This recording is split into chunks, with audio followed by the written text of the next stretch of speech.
Hello, good afternoon, everyone. So today I'll be speaking about splints and tractions. So initially I'll talk about the splint. Splint is a support, temporary support. Whenever there is a fracture, the two fragments will be hanging on either side, and it will cause a lot of pain. So the splint, it reduces the pain. It's a temporary means of immobilization or support. Just remember by the word sprint. It starts with S, and sprint means support. Okay, so the splinting started in early 3000 BC in Egypt by Imhotep. So he used the wooden splints and bandages. Just he tied the wood stick to the fracture and tied it with the bandage so that the fracture gets immobilized and the pain decreases. So it started early in the 3000 BC. After that, in 400 BC also, Hippocrates started. Uh, he used the described aids to reduce the fracture. So he used splints for the treating fracture of the shaft of femur and leg. And there are many other historical persons who used these splints, like Rome and Galen, Albuquerque. So there are a lot of people who used these tractions and splints. So next, what is closed reduction? All the displaced fractures should be reduced to minimize the soft tissue complications. So we reduce the fracture closed without any opening of the wound. So we'll give a bit of traction and all the fractures fall in place. So all the displaced fractures are reduced to minimize the soft tissue complications. If the fracture is not reduced, the sharp edges of the fracture, they injure the surrounding vessels and nerves and causing damage. So to reduce the damage, we apply close reduction. Uh, when for the close reduction, it may come easily, or sometimes it may not come easily, and that's when we read analgesia and muscle relaxants are required. So we give them by some relaxants, muscle relaxants like thiacolchicoside. And another function, another use of close reduction is to restore the length, rotation, and angulation. All these deformities should be corrected. Length should be maintained, rotations are corrected, and angulation. By reducing all these, keeping all these into an anatomical position, we get a good good damage control. Next, another function is principle is to immobilize the joint above and below the fracture. So this is the splint. The splint. A splint is a device used for support or immobilization of a limb or a spine. So as I told you, splint for support for a limb or spine, both. So any material is used to support a fracture is called as a splint. We could use whatever pieces are available, whatever support they can give, like a wooden plank or a hockey stick or an umbrella or a wooden or pipe or something or a cardboard. Whatever is available, we just tie it. If there is a fracture over here, we just apply the wooden plank and tie it over here above and below the fracture so that some sort of immobility is achieved. So what are the functions of splint? Is temporary immobilization. It's just temporary until you transfer the patient to the hospital. And once you apply traction, immobilization, we get a good control of the pain, and it is useful for patient transportation, and it mainly prevents the further soft tissue damage or neurovascular injuries. And it also decreases the risk of converting a minor injury to a major injury. As I told, the fracture is a sharp surface, and if we don't obtain immobility, the fracture pierces to the skin and causes damage to the surface. Okay, this is called a minor injury to major injury transfer conversion. And with the splint, we decrease the risk of converting. What are the indications of splinting? These are all the indications, like mainly we use for fractures. And then sprains. Sprain is nothing but damage to the ligaments surrounding the two bones. If there is injury to the bones, it is ligaments, it's called sprain. And it's we also use for in joint infections. Next, tenosynovitis, arthritis, acute conditions. If we produce support immobilization, they usually respond well to the anti. They reduce the pain and cause relief. And other conditions are lacerated wounds of the joint and or other deformity correction, everything. So for the preparation of the splint application, main condition is splint is applied in the position of function. So functional position splinting. Can't apply in odd positions. So document any neurovascular examination. If there is any damage to the neurovascular structures, we should document it and make a note of it before splint application. So the different types of splints are Kramer wire splint. It's just a wire like this. Okay, it's called a ladder splint. Used for temporary splintage of fractures during transportation. It can be bent, but it is somewhat stiff. So we apply a bandage over this wire. See, you can see we applied a bandage, and we can mold it to the shape of the surface. Okay. This is the fracture. So we applied a long leg above the knee splint. Another splint for your exam purpose is Thomas splint, very important for your exams. It was designed by H.O. Thomas for the TB knee. So this is the two wires, stiff rods, and they are converging in shape. And you can see a ring. It is applied to over the thigh area, and this ring is inclined at 15 to 30 degrees. And this one, we put the leg inside this ring, and till here, this is the ankle support. I'll tell you each and every part of this Thomas splint. So the parts, it got a padded metal oval ring to which are attached to inner and outer sidebars. The ring is set as 120 degrees to the inner bar. So this is the ring is attached at 120 degrees to the inner bar. This angle is 120 degrees. The outer bar is angled as now 5 centimeters below the ring. The two sidebars are joined to the distal and in the form of a W shape. This is a W shape. Okay. This is the preparation of the ring splint. We apply the bandage continuously and apply till the. Next is a Bowler-Braun splint. Bowler-Braun splint is a 3-pulley system. You can see this 1, 2, 3. The proximal pulley, as you can see, is for the distal traction.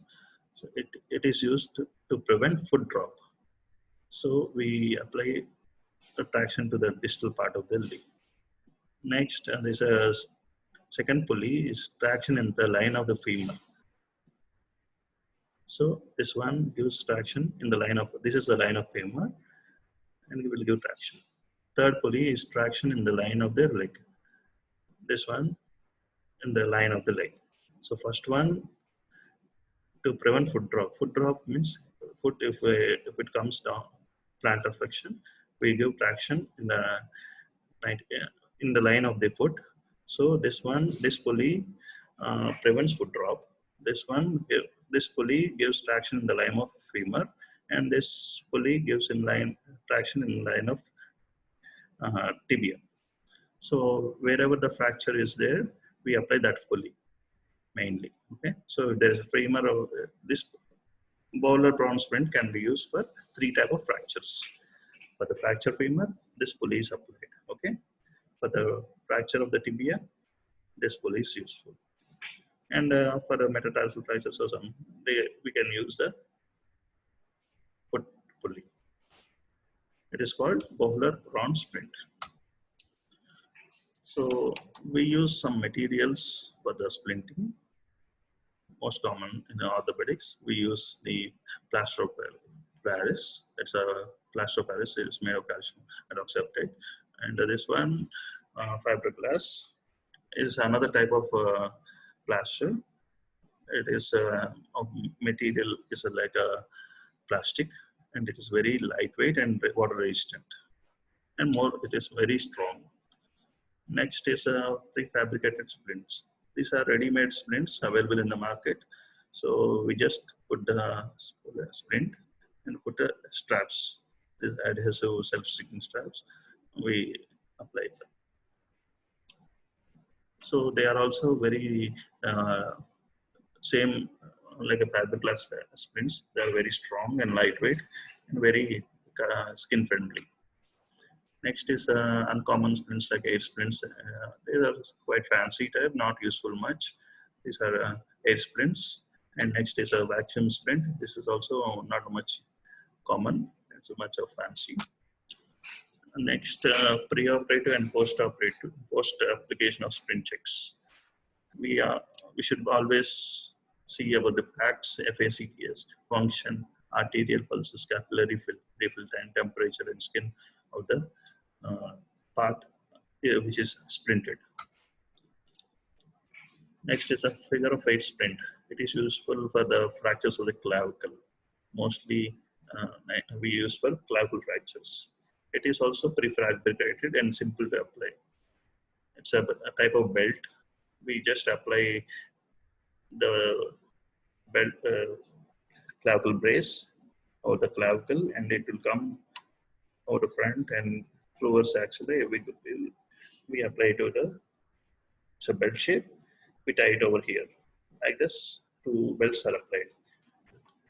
Next is a shoulder immobilizer.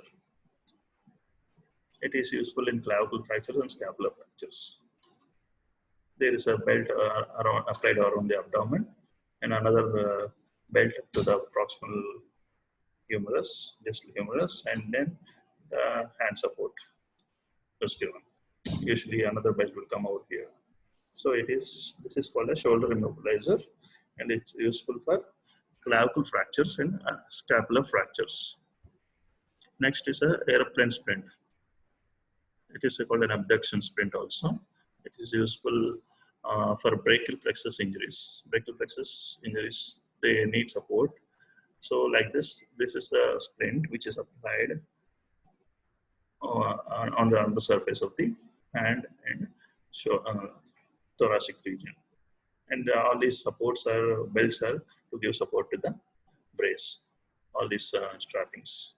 So these are a variety of conditions we can use for this airplane splint. This is called a posterior splint. Okay. See, this is the splint. Usually we apply the cotton padding initially and then apply the splint. It is called a long arm posterior splint. It is useful for the distal humerus fractures, both bones fractures, and unstable proximal ulna and radius ulnar fractures. All this. So if there is a fracture over here or here or here, this splint is useful. Whenever there is a fracture, we usually immobilize proximal and distal joints. That is the standard. Next is a forearm sugar tongue splint. Sugar tongue splint. This is the splint. It is extends around the distal humerus to give this rotation stability to this joint. So it is useful for proximal radius fractures and ulnar fractures, distal radius ulnar fractures. It's called forearm sugar tongue splint. The forearm is immobilized and it is called a sugar tongue. Double sugar tongue is useful for elbow and forearm fractures as well as all the radius and ulnar fractures. So one sugar tongue, and another is another sugar tongue over the humerus region. Coaptation splint.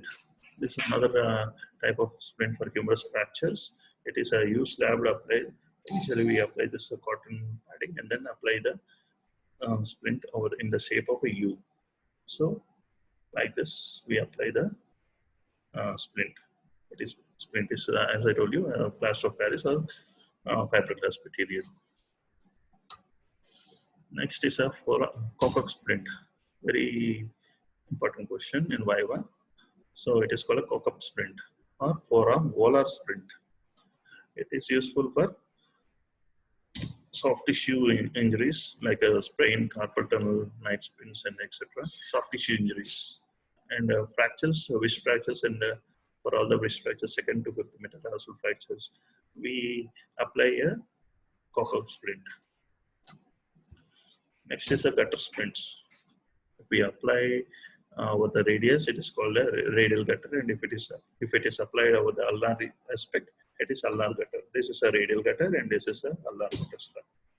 So corresponding fractures are there, and these splints are applied for those fractures. Next is a thumb spiker. It's a belt shape, and we immobilize the thumb. Thumb spiker is useful for which condition? If there is a scaphoid fracture, we can apply. If the patient is not fit for surgery, then only splinting is the indication, leftover option. So then we can apply this thumb spiker. So scaphoid fractures, it can be useful, and thumb fractures, recurrence tenosynovitis, gamekeeper's thumb. All these are conditions where we apply thumb spiker. Next, finger splints. There are a variety of finger splints. This is called buddy strapping. So this is buddy strapping. So if there is a fracture of this finger, we apply splint with the opposite normal, neighboring normal finger. So this is called a splint, buddy strapping. There are many other type of splints. I'll tell you in detail. So this is called a stack splint. If there is a mallet finger, we use this type of splint. So this is the splint. When applied, it will be like this. It's called a stack splint. There are many types of aluminum splints available, and this is called a finger cord splint. This is called a frog splint. This is called a finger protector splint, and curved finger splint, baseball splint. Depending on the condition of the fracture, we apply these splints. And this is called an oval 8-shaped finger splint. This is the finger splint, and it is used for the many conditions. If it is a botnet deformity, we apply like this. Based on the swan neck, it's applied in opposite direction, like that. These are all the conditions which we use oval 8-finger splint. It's called next is a tripod splint. It is useful in swan neck deformity and botnet deformity. Coming to lower limb splints, von Rosen splints is very important, and it is useful for congenital dislocation of hip. So this is the splint on the posterior aspect, like this it will be visible. So it is H-shaped malleable splint. Malleable means we can bend it according to the shape of the size of the patient. If it is a small baby, it will be more bending like that. It's called H-shaped malleable splint, where two arms will be on the shoulders, 2 arms on the thighs, and 2 arms on the abdomen. Like that, we fix it. So while fixing in congenital dislocation of the hip should be in flexion and abduction position. So like this abduction and flexion position, we apply the splint. Next is a hip spica cast. This is called a hip spica cast. It is called bilateral long leg hip spica cast, and this one is 1.5 hip spica.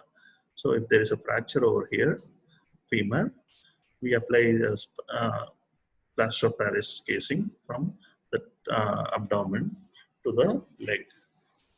And opposite leg, we apply half split, uh, half spica.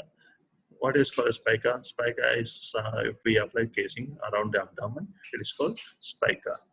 So fracture of the femur in children and in young adults can be useful for hip spica can be applied for those kind of fractures till the fracture becomes sticky. Usually 2 to 3 weeks, the fracture becomes sticky. So the spica cast it encircles one or two legs and the chest or trunk. So I explained it. General strength, it is strengthened with a reinforced bar. So to keep the legs into an abduction position, we apply a small bar around which we apply the casing. This is for extra support. Next is a knee splints. Knee splints, if there is a fracture of the proximal tibia or fibula fractures, we apply a casing from above the knee to below knee till the level of the ankle. So any knee injuries and fractures, these knee splints are useful. For ankle sprains or ankle fractures like distal tibia or fractures or dislocations or fractures of the metatarsals, this ankle splint is useful. This is also a very common type of splint which you should learn, where we apply the cotton padding and then apply the plaster of Paris splint or the posterior aspect of the ankle. These are other types of ankle splints. Next is a Dennis Brown splint. It is useful for in conditions of the foot like congenital talipes equinovarus, CTV.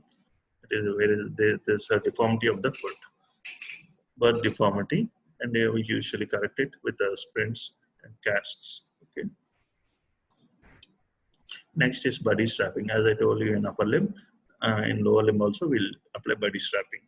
So we apply if there is a fracture of the finger of one finger, we apply a support with the opposite, we apply a splint to the normal finger. It is called body strapping. And usually we apply padding in between to avoid sweating and damage, skin macerations, everything. Next is a cervical collar, spine splints. Cervical collars are flexible, foam, rigid, or adjustable type of collars. And it encircles the neck to support the skull against the thorax inferiorly.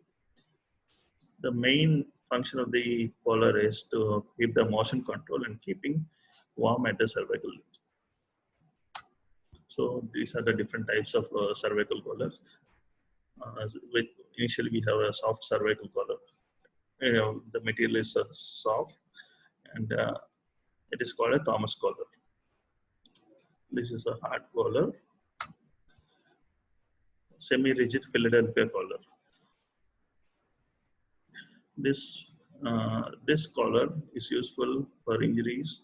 If there is any suspicion that any fracture is there, we usually apply semi-rigid or rigid. Or else, if there is a simple cervical neuralgias, then we apply the soft cervical collar. So this semi-rigid or Philadelphia collar, this is a semi-rigid, and we apply initially for any suspected fractures conditions.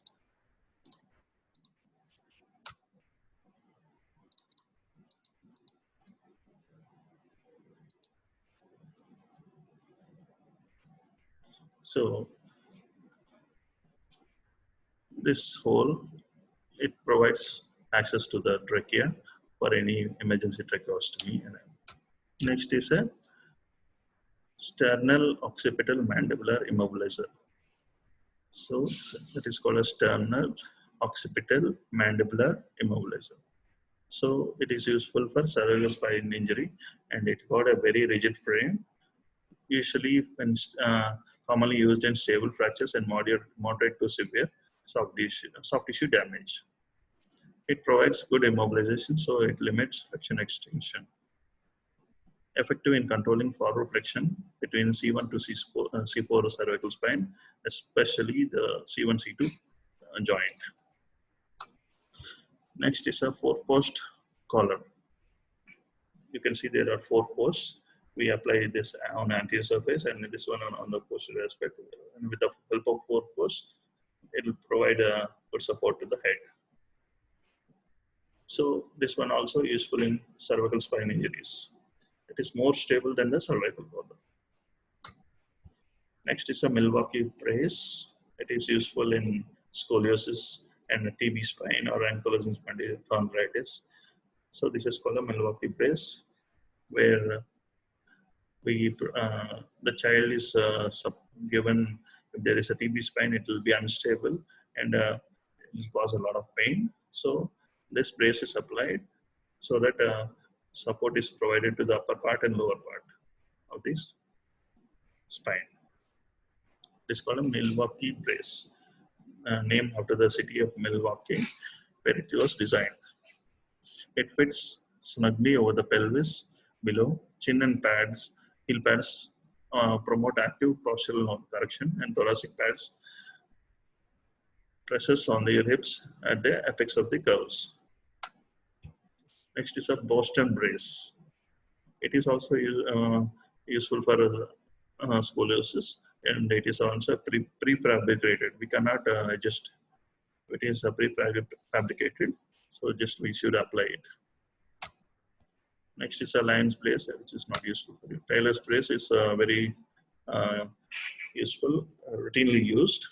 It is useful for dorsolumbar immobilization of the spine. And it is used for anterior compression fractures of the vertebral body. It is somewhat semi-rigid, not some rigid. So the conditions which we use for Taylor's brace are useful is TB spine, osteoporosis, trauma of the vertebral column, degenerative spine disease. So the main function is it limits movements, flexion, extension, lateral flexion of the thoracolumbar spine. So you can see this is called a Taylor's brace. It extends from the thorax to the abdomen till the sacral level. Next is an Ash brace. These are all the paddings. It is applied. It is called a hyperextension brace. Usually for the L2, L12 and D12 and L1 fractures, we apply the Ash brace. So that's about the splints. These are the general care instructions. You should not get the splint wet. Use plastic bags to cover the splint while bathing. Do not walk on the splint. Do not stick anything around the splint, such as a scratch to hanger, such as a coat hanger to scratch or itch. Do not use like that. It may lead to injury and infection. After applying the splint, usually look for the numbness, tingling sensation, increased pain, change in coloration of the fingers or toes, and swelling of the toes. So these are very important conditions. Whenever you apply a splint, you should check for the numbness, tingling sensation, increased pain, change in color of fingers or toes, and swelling in fingers or toes. Complications. Usually complications are rare if applied correctly. Most common are sores, abrasions, secondary infections from loose or ill-fitting splints. Usually abrasions because it causes irritation of the skin if it is loosely applied. There will be movement and it will cause irritation to the skin. Next, less common injury are neurovascular compromise from tight-fitting splints. It is very uncommon. Next, second part of the class today is tractions. Traction is a method of restoring alignment to a fracture through the gradual neutralization of the muscular forces. So the main function of the traction is to restore alignment to the limb. So it is a method of restoring alignment to the fracture. So traction is applied to the limb distal to the fracture. If there is a fracture over here, we catch hold of the foot and give traction in the direction of the, see this is the direction. So if we give traction, the fracture falls in place. Usually the fracture initially gets displaced. Once we give traction, it falls into in line. So once the fracture falls in line, there will be a decrease in pain and a swelling. And if there is any damage, we can prevent any neurovascular damage. So what are the functions of the traction? Tractions are useful for reduction of fractures and dislocations. It reduces the fracture and dislocations. Next, it reduces or relieves the pain, and it prevents deformities. And another function is correction of any soft tissue contractures for a period of time. And next, it will ensure immobilization and minimize muscle spasms. These are all the functions. So there are types of traction. Manual traction. By manual means we'll give traction by our hands. It is called manual traction. Just we'll be pulling on the body using a person's hands and muscular strength. So manually we'll give traction. It is given briefly because we can't keep on giving traction. We'll feel muscular fatigue. So initially, for a brief period of time, we'll give traction to realign the broken bone. And next is also used to replace a dislocated bone into an original position within a joint. So if there is any dislocation, once we give traction in the correct angle and power, we usually reduce the fracture. It is called dislocation joint. If it is dislocated, by manual traction we can relocate the joint. So there are two types of traction: skin traction and pin traction. So initially, skin traction. If traction force is applied over a large area of skin, it's called skin traction. Generally, we put a weight of 5 pounds over the traction surface, and a minimum traction weight that can be applied by skin traction is maximum traction weight is up to 15 pounds. So there are two types of skin traction: adhesive skin traction and non-adhesive. So this is called an adhesive, where we apply initially we apply the soft foam padding and then apply adhesive gum sticks over the leg. This is called adhesive skin traction. Non-adhesive skin traction, we cannot put more amount of weight. So weight not exceeding 10 pounds. So this is the adhesive roll we apply. So initially we apply this soft foam pad and then apply the adhesive strapping over there and give traction to this threads. We apply traction. So this is the weight which we apply. So we'll give traction and this weight keeps on pulling the fracture. So what are the contraindications for skin traction? If there is any abrasions of the skin, it will cause more damage, abrasions, lacerations, and dermatitis. Any skin conditions, we cannot apply skin traction. So what are complications means?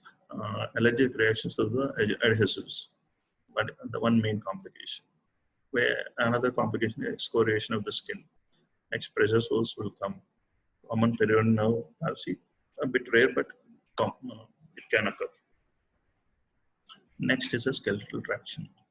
If we apply a pin over the bone and then give traction, we are giving traction to the bone. It is called skeletal traction, where a metal pin or wire is fastened is passed to the bone. Traction force is applied directly to the skeleton. So we give traction to the skeleton, so it is called skeletal traction. So to apply traction, we should pass anything through the bone. So this is called a Steinman pin, which we pass through the bone. It is called a Steinman pin. It's a very rigid stainless steel pin, and diameter is around 4 to 6 mm in diameter. Very thick pin with a sharp end on one side. Usually for passing into the bone, we pass a bit and hammer the rest of the pin into the bone. After this pin is inserted to the bone, see, after the pin is inserted, we apply a bowler stirrup. It's called a bowler stirrup, to which we tie the strings and apply traction.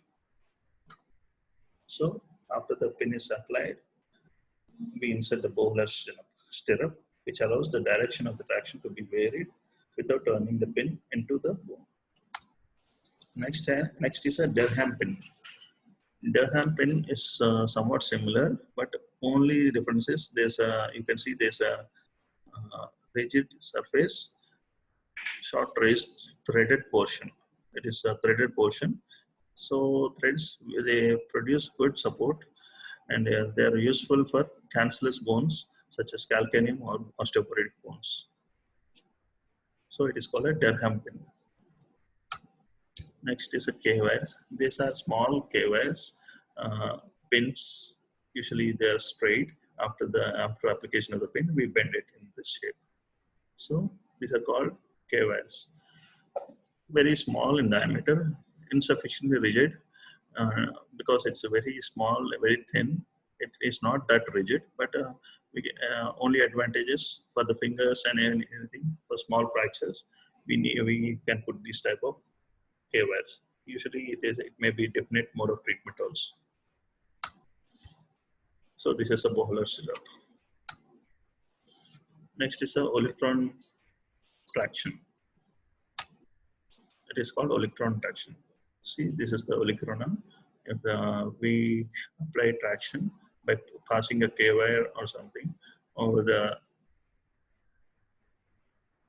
this point, like we measure the point from 3 centimeters from the tip of the olectron, and 3 centimeters distal from the distal end of the olectron, we apply a wire. We pass a wire, and to that wire we put traction. So this is useful for olectron. Traction is useful for supracondylar humerus fractures, comminuted fracture of the lower end of humerus, and unstable fractures of the humerus. So whatever fractures are there over there, this is the supracondylar humerus, and next is a comminuted fracture lower end of humerus. So humerus fractures are treated with olectron traction. So this is a olectron traction. The pin is applied and traction is given in this direction or this direction based on the fracture pattern.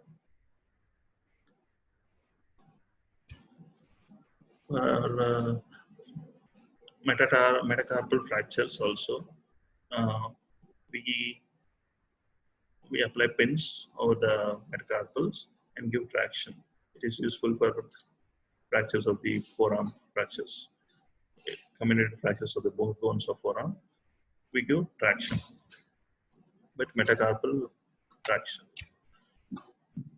Next, for upper end of femur fractures, we give GT fracture traction.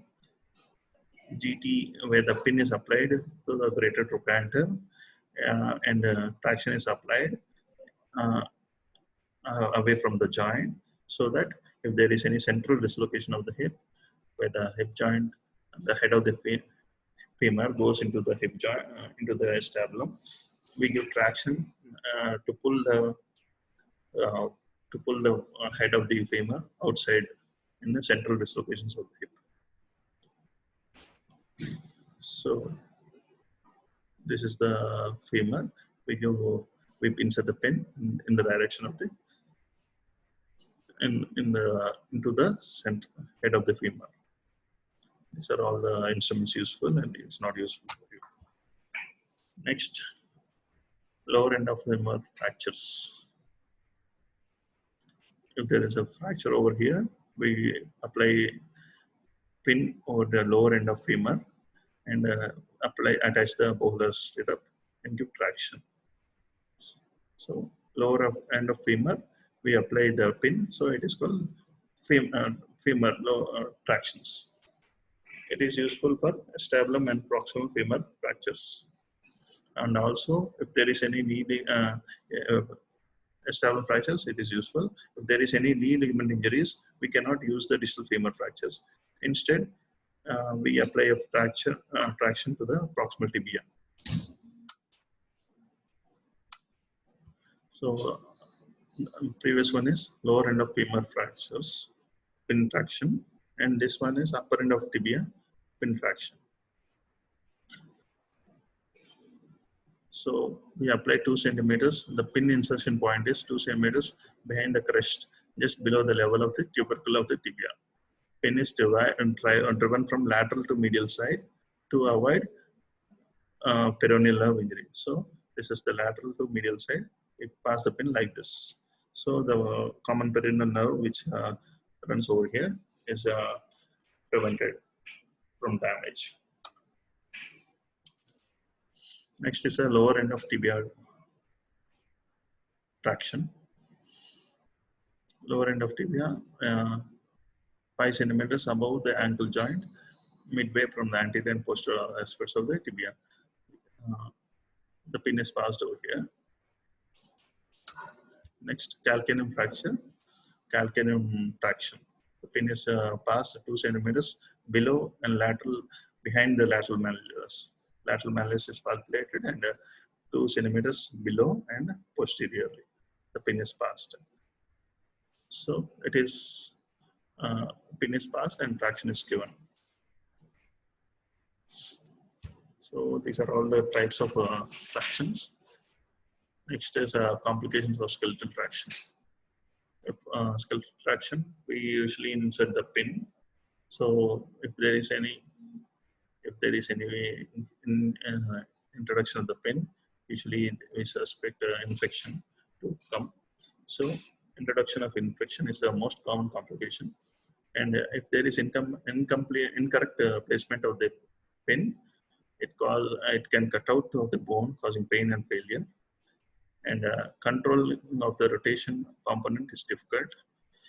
And if uneven pull is applied, it will cause much damage. The next complication is distraction. Overtraction, it causes distraction, and it causes damage from vascular and nervous damage. Next is a ligamentous damage from the insertion of the skin pins. Next is a damage to the epiphyseal growth plates. So in young children, growth plates are not used. We should be careful where to apply the pin. Countertraction is if we give traction in this direction, opposite side patient should not be moving. So the assistant will build the patient in opposite side direction. It is called countertraction. Traction force applied to the affected body to overcome the muscle spasm only if another force is applied in the opposite direction. That is called countertraction. Countertraction is applied by applying a force against a fixed point on the body proximal to the attachment of the muscles in spasm. To apply a force on the fixed point on the body, an appliance such as Thomas splint is used. Traction forces balances the pull of the muscles, and as the muscular pull and hematoma decreases, the traction force decreases. So initially we need more traction force. Slowly, less force is required. So this is a fixed traction in a Thomas splint, where Next is traction program, sliding traction. So this is another type of bugs traction, very common in the wards. It is useful for temporary management of neck of femur fractures, and so if there is a fracture of the neck of femur, it is useful. We apply this bugs traction so that by giving traction, the pain is reduced.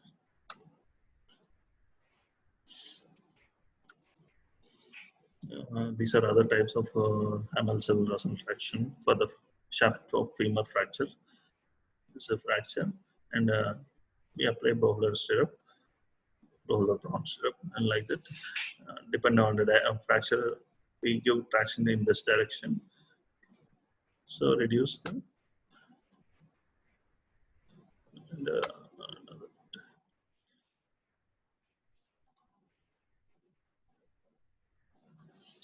these are another is gallows traction, useful in children.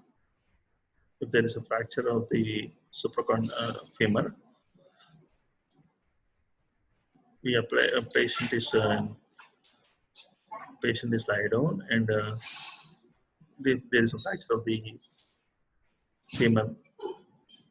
Traction is given in this direction. Here, weight of the child acts as a counter fraction, and depending on the weight of the child, will give useful for if weight of the child is less than 35 to 40 pounds. This is useful.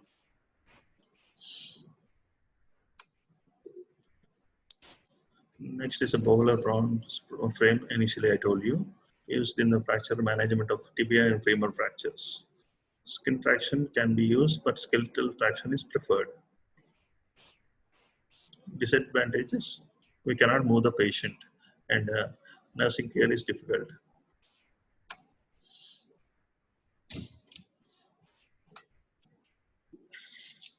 Pelvic traction. It is useful in the conservative management of prolapse intervertebral disc. Next, this one is a pelvic traction. We apply the belt over the pelvis and give traction in this direction so that any slip in intervertebral disc is there, it will fall in place. Spinal traction. It is usually skin or skeletal traction, useful for cervical or thoracic lumbar. So halter or non-skeletal traction for the spine. It is a cervical spine traction, and it is if it is uncomfortable if applied for a long time. Usually reserved in treatment of cervical spondylosis on patient basis. So these are types of traction methods. Can use the canvas or camus leather is useful, and this is a leather health traction we apply, and the other is a cryle head halter method. Skull traction achieved by gaining purchase on the outer table of the skull with metal pins. Metal pins are inserted into the skull. Pins are inserted under local anesthesia. General anesthesia is not used. Skull traction is useful for fracture dislocation to maintain. Another is to maintain the position of the cervical spine before and after operative fusion, and it's also useful in cervical spondylosis with severe nerve root compression. Aims of skull traction: to avoid damage to the cervical cord and to restore the diameter of the spinal canal, and to obtain complete reduction of the dislocation or fracture dislocation.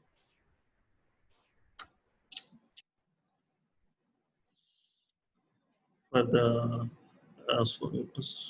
skull traction, we use these crutchfield tongs. They fit into the parietal bones, and with a special drill, we assess the accurate depth of the hole to be drilled. Barton tongs are another type of skull traction. This is a hollow splint where we apply the pins to the skull and then give traction.